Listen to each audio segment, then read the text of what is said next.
افغانستان کے جو حالات ہیں یہ پہلے بھی اس وقت امریکہ اور رشیا کی لڑائی تھی، اس میں وہ کولڈ وار ان کی درمیان تھی، ہاٹ وار ہمارے یہاں آ گئی ہے اس پہ. ہم نے بہت سارے آپریشنز کیے اور بڑے سکسیزفل کیے، جیسے سوات میں ہم نے وہ کیے، ان کو طالبان کو وہاں سے نکال دیا، وہ پیس دلا دی. اس میں لوکلز کے کافی سارے اس میں آرمی کے ساتھ ان کی حمایت تھی اور پورے لوگ نکل آئے ان کے ساتھ. اسلام میں بھی خواتین کی تعلیم کے اوپر کوئی پابندی نہیں ہے اس پہ. میں تو رادر حدیث مبارک ہے نبی علیہ السلام کا کہ اگر آپ کو تعلیم کے لیے چین بھی جانا پڑے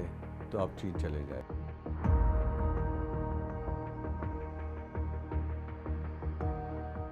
پاکستان میں جو آپ بتا رہے ہیں کہ جو باچا خان اور ولی خان کا جو کردار ہے، یعنی ان کے حساب سے جو انہوں نے پاکستان کے لیے کیا وہ تو آپ کے سب کے سامنے ہے. باچا خان نے ایکچولی ان کی جو کتاب ہے میں تو ریکمینڈ کروں گا، وہ اس نے میری زندگی اور میری جدوجہد اس کے نام سے، زما جوند اور زما جدوجہد پشتو میں اس کا وہ ہے، اور ترجمہ بھی اس کا ہے، رادر انگلش میں بھی اس کا ترجمہ ہو گیا اس پہ. اور میں ریکمینڈ کروں گا کہ یہ باقی لوگ اس کو پڑھ لیں. اس شخصیت سے ہم عموماً دوسروں کی باتیں سنا کے ان سے ایک اپنے آپ کو دور کر لیتے ہیں یا ایک نفرت پیدا کر لیتے ہیں. انہوں نے اپنی جدوجہد جو ہے وہ یہ شروع کر دی تھی پختونوں کو دیکھے کہ یہاں پر ایجوکیشن نہیں ہے، لوگ پسماندہ ہے، انگریز اس کو وہ نہیں کر رہے اس پہ. اور اس کے ایک بیک گراؤنڈ میں تھوڑا سا آپ کو بتا دوں. جنرلی وہ یہ کہ جو باقی جتنی بھی سارے لوگ آئے نا انویڈرز ہندوستان کی طرف، وہ آئے ہیں نارتھ کی طرف سے. وہ خواہ چنگیز خان ہو یا مغل ہو یا باقی جتنے بھی سارے ہیں، یہ نارتھ کی طرف سے آ کے پشتون ان کے ساتھ شامل ہو کے آگے ہندوستان کی طرف گئے. انگریز واحد انویڈر ہے جو یہ ساؤتھ کی طرف سے، سی کی طرف سے آ گیا. یہ انیشلی اس نے بنگال میں وہ کیا، پھر حیدرآباد دکن پہ، اور وہاں تھوڑی سی ریزسٹنس ملی. باقی پورے ہندوستان پہ اس نے بغیر کسی اس کے یعنی زبردستی کی یا بغیر کسی فائر کی یا بغیر کسی تلوار چلائے ہوئے پورے ہندوستان پہ اس کو جو ریزسٹنس ملی ہے وہ پختونوں کے علاقے میں. یہاں جو فرسٹ افغان وار اور سیکنڈ افغان وار جو لڑی گئی ہیں اس پہ، یا جتنے بھی علاقے جب انگریز در پہنچا ہے اس پہ، وہ آرام سے نہیں رہا اس پہ. پشتونوں نے ان کے ساتھ ہمیشہ لڑائی کی. تو انگریزوں نے یہ سمجھ لیا کہ اگر ہمارے خلاف کوئی لڑائی کرے گا یا کوئی وہ کرے گا تو یہی لوگ ہیں. اور اسی وجہ سے انہوں نے کوشش کی کہ ان کو پسماندہ رکھے، ان کو نوکری میں حصہ نہ دے، ان کو ایجوکیشن سے دور رکھے. یہ چیز باچا خان نے نوٹ کی تھی اس میں، اور اس نے کوشش کی تھی کہ جو جتنے بھی سارے پختون ہیں اگر یہاں اسکول نہیں ہے تو انہوں نے پھر جو علماء تھے ادھر، اور خاص کر اس میں حاجی ترنگزئی صاحب جو ہے ان کے ساتھ شامل ہو کے، جو ساتھ چارسدہ میں جو باقی آس پاس جتنی بھی سارے اشتغر کے لوگوں میں یہ کوشش کی کہ جو مسجدوں میں ہم بچوں کو قرآن مجید کی تعلیم دیتے ہیں ان کو دنیاوی تعلیم بھی اس کے ساتھ دے دیں. اور آزاد اسکول کے نام سے انہوں نے اسکول 1921 میں پہلے شروع کر دیا اس پہ، اور اس کا سلسلہ 70 اسکولوں تک پہنچا دیا. یہ انگریزوں کو اچھا نہیں لگا اس پہ، اور انگریزوں نے پھر اس کے خلاف کہ آپ یہ سلسلہ چھوڑ دیں، آپ کو اگر جاگیر چاہیے، آپ کو پیسے چاہیے، آپ کو کوئی خطاب چاہیے تو وہ ہم دے دیں گے. لیکن باچا خان نہیں مانے اور پھر ان کو جیل میں ڈال دیا. جیل کے دوران بھی وہ خود لکھتے ہیں کہ جی میں نے پہلے کوشش کی، اور میں نے رادر کوشش کی مسلم لیگ والوں سے کہ میری ایک چھوٹی سی پارٹی ہے، میرے جو ساتھی ہے ان کے اوپر زیادتی ہو رہی ہے اس پہ، تو آپ ہمارا ساتھ دے دیں تاکہ وہ جو سختی ہمارے اوپر کم ہو جائے. لیکن اس وقت چونکہ مسلم لیگ کی پالیسی یہ تھی، وہ کہتے ہیں ہم انگریز کو ناراض نہیں کر سکتے. اس کے بعد وہ پھر گاندھی کی طرف، وہ جو کانگریس کی طرف گئے ہیں،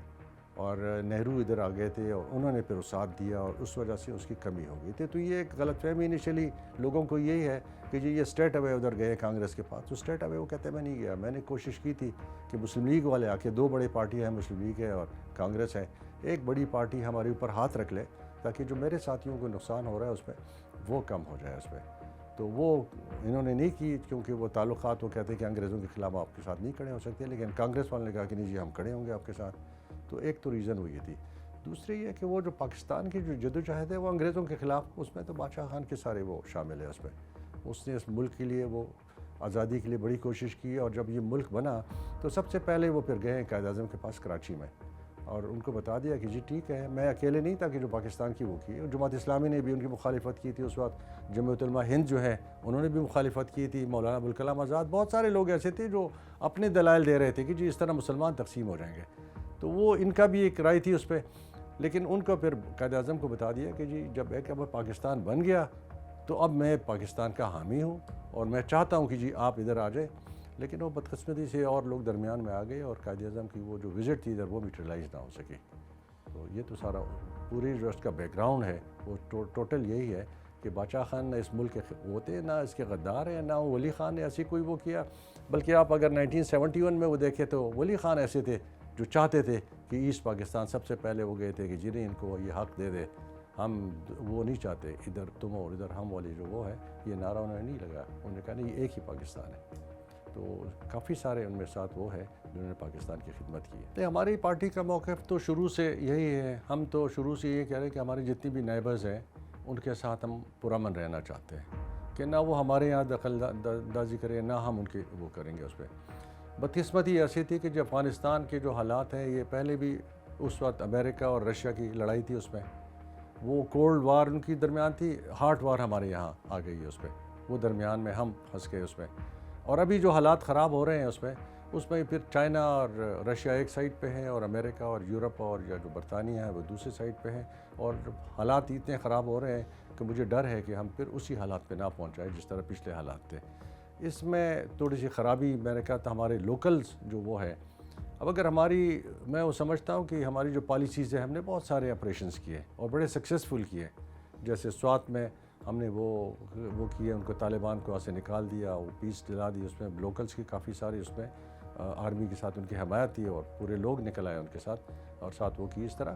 پاٹا میں بھی کافی سارے یہاں ہم نے علاقے کلیئر کر دی تھی، وزیرستان میں روڈز بھی بنا دیے تھے، اسکولز بھی بنا دیے تھے، بہت سارے اس میں۔ لیکن پھر ہمارے یہاں ایک حکمران صاحب آگے ہیں جو وہ کہتے ہیں کہ جی میں تو ان کو ادھر دفتر بھی دے رہا ہوں اور یہ میرے بیٹھے ہوئے بھائی ہیں، ان کے ساتھ وہ کروں گا، ان کی طرف جلوس بھی نکالوں گا، ان کی حد جلسے بھی کرتے ہیں اس پہ، اور ان کے ساتھ وہ کافی آپ نے دیکھ لیا ہوگا کہ وہ یہاں سے جو لوگوں کو بیچ کے، اور ان کے ساتھ کافی سارے، کچھ لوگ تو کہہ رہے 5,000، کچھ کہتے ہیں کہ 15, 20, 25,000 کے قریب جو آلریڈی یہاں سے گئے تھے وہ لے کے آ گئے۔ کچھ جو ہمارے جیلوں میں ہارڈ کور کے جو ان کے وہ تھے طالبان تھے جنہوں نے دہشت پھیلائی ہوئی تھی، ان کو پکڑا تھا، ان کو خیر سگالی کے جذبے کے طور پر واپس چھوڑ دیا۔ تو اگر ہم اس طرح ایک کنسسٹنسی نہیں ہوگی کہ ہم کچھ کریں گے اس کے بعد اس سارا سب مٹا کے پھر وہ کر دیں گے، تو یہ خرابی زیادہ ہو گئی ہے۔ اور اس کو میں وہ کہہ رہا ہوں، اسپیشلی میرے جو اپنے پختون بھائی ہیں ان سے بھی میں وہ کروں گا، جو ہمارے بڑے ہیں ان سے بھی وہ کروں گا کہ یہ کوئی اسلام نہیں ہے، نہ کوئی شریعت ہے، یہ اقتدار کی لڑائی ہے۔ اقتدار کی لڑائی بھی دوسروں کی وہ ہے، وہ جو بڑے والے ہیں وہ ہمیں پیسے کے زور پہ، ڈالرز کے زور کے اوپر، یہ چائنا اور رشیا ایک سائڈ پہ ہوں گے، امریکہ اور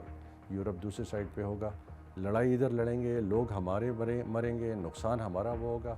تو بہت سارے اور بھی اس خطے میں وہ ہیں، کنٹریز ہے، ایران اس سائڈ پہ ہے، اس سائڈ پہ جو سینٹرل ایشین سٹیٹس ہے،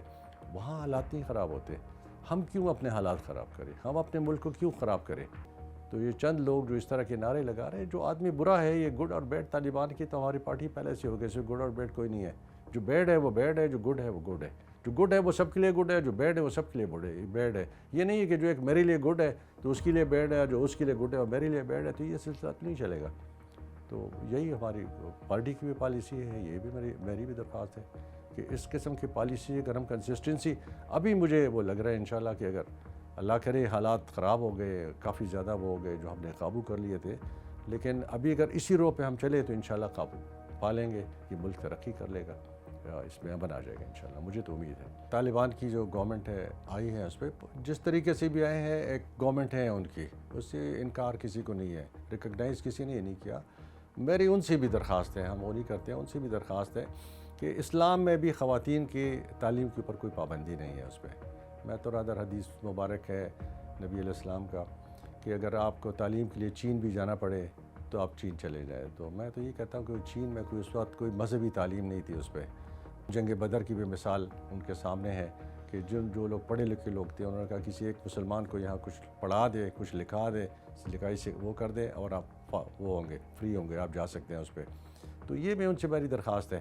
کہ جی آپ تعلیمی جو ادارے ہیں اور خاص کر جو لڑکیوں کی وہ ہیں، کیونکہ لڑکیوں کی تعلیم جو ہے نا، یہ پوری ایک خاندان کی تعلیم ہے، مرد کی تعلیم ایک انڈیویجول کی تعلیم ہے،